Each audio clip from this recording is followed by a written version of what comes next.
This task tip will discuss the programming of the database section of the Task Administrator with the resources from the PBX. The Task Administrator contains information about the call center that a manager will monitor and use for reports. This includes all trunks and trunk groups, extensions, agents, and queues.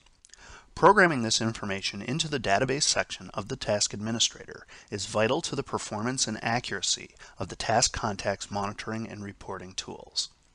This section will explain what information is programmed into the database and how to enter the resources manually. To begin, click on the Administrator button on the Task console. This will open the Administrator application to the database mode. It is here where you maintain all database records used by the task contact applications. The control panel on the left gives you access to the resource pages where you can add, edit, or delete call center resources. The trunk resource page is the first opened, and it contains all of the trunks that are programmed into the PBX. To add a new trunk, click the New button. In the Trunk Record Details section of the page, enter the trunk number ID exactly as it appears in the telephone system database and give it a name. Click the Update button to save the change. Your new trunk will appear in the List of Trunks panel, and you will now be able to report on this new trunk. Notice that PRI trunks use a specific alphanumeric format that represents both the trunk number following the letter C and the channel number following the letter B within the trunk. For example, C02B23 identifies PRI trunk 2, channel 23. Non-PRI trunks are also alphanumeric, using the letter T followed by the trunk number. The next section is trunk groups. Trunk groups correspond to the trunk groupings that exist in the PBX. These groupings dictate what kind of calls the trunks can handle, such as all inbound or outbound, local or long distance. To create a new trunk group, click the New button and enter the trunk group ID and name. Add trunks to the group by selecting the trunks in the Available Trunks list and clicking the Add button. Or you may add all the trunks by clicking the Add All button. Again, be sure to click the Update button to save your change. You will find that adding new resources and groups to the task database follows the same exact steps for extensions, agents, and queues. The extensions page lists all telephones, voicemail ports, and announcement ports.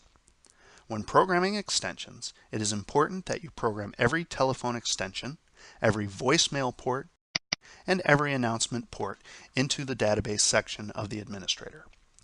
Doing this will ensure the accuracy of your reports. When programming an extension, be sure to select the correct extension type from the drop-down list.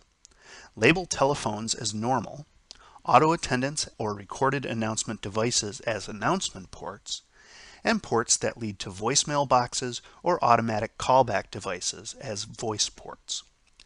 Again, make sure you click Update to save your changes. The Agents page lists the agent IDs of the call center employees. Agent IDs must be entered exactly as they appear in the PBX. The nickname field allows you to provide the name that will appear in the Agent Group by Agent report, as well as the real-time monitor. The number of agents that can be added to this section is limited by the agent licensing for your task system. Attempting to exceed this limit will result in an error. The Agent Groups page allows you to group agents together for reporting purposes and to assign them to the ACD queues for which they answer.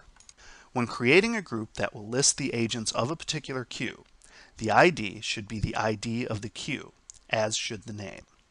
Use the Add or Add All buttons to add the agents to the group and click Update to save the change.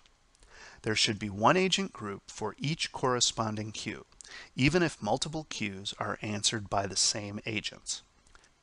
Agents can be grouped for reporting purposes as well, such as grouping agents from the same shifts or grouping all new employees for probationary reports.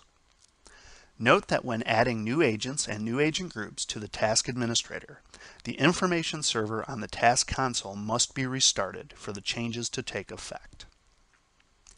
The Queues page lists the ACD queues programmed into the PBX. Enter the queue ID, the name and nickname, and use the Agent Group ID drop-down box to select the proper group of agents that answer for this queue. Also, be sure to set a TSF time. TSF, or Telephone Service Factor, allows you to monitor and report on the percentage of calls answered by agents within a set amount of time. For instance, if you have a call center goal of answering 90% of your calls in 1 minute or less, enter 60 for the TSF time. Your reports will detail the exact percentage handled in that time, so you can compare it to your stated goals. You now know how to enter your PBX resources into the task database.